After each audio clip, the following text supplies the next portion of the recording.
What is summarizing? A summary is a brief restating of the main ideas from a passage of text using your own words. Now, these summaries of information sources can be used to support the ideas and points in your own writing or presentations.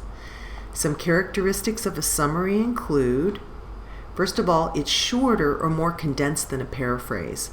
It actually provides an overview to the content in that it condenses the key points and ideas of a passage or portion of a speech. It includes different words and fewer sentences than the original material. It is double-spaced, as is the rest of the writing in your paper. In a paper, you give credit to the source after the summary in parentheses. It's often easier to do a summary than a paraphrase. While both require a general understanding of the original text to be able to place the information effectively in your own words in your paper, summarizing only requires a brief restating of the key ideas, while paraphrases are longer, so they require more details from the passage be restated by you. Because of this, paraphrasing can be trickier to do well, because there's so much more to reword. Let's take a look at a few examples together to learn how to identify effectively summarized passages. Here's a passage of text with a well-summarized example. Stop the video for a moment to read them both over and compare. Notice how the summary uses different words and sentence structure in describing the information in the original text, and it is much shorter. The summary didn't just change a few words then shift the sentences around. Instead, the passage was read, thought about, then key details and concepts were described and condensed into the writer's own words into a single phrase.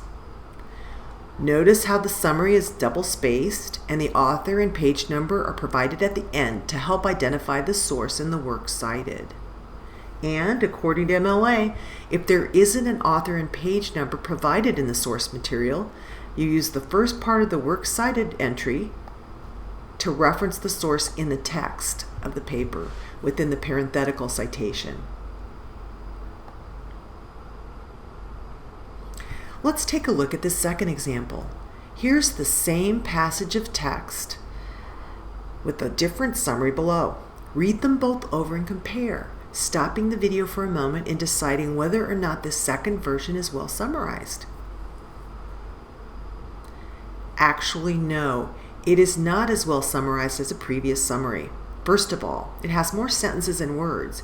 It isn't just the main points. It also includes most of the details described in the original passage. So it's not very condensed in describing that original passage. In that sense, it is closer to a paraphrase that tries to cover many of the main points. Now, it wouldn't necessarily be incorrect as a summary. It's just not a very good one stylistically as compared to the first summary version.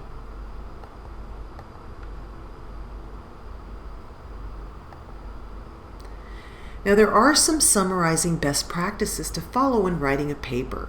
These include, first of all, you read the text carefully.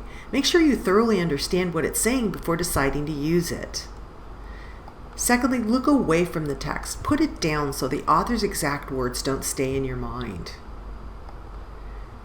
Think about what you need from that original text to use in your writing and pull out that main idea important to your work.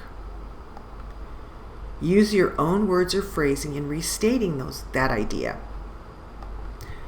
Write only enough to convey the essence or main element of that original text you want to use. Remember to give credit at the end. Now, this concludes this session on summarizing.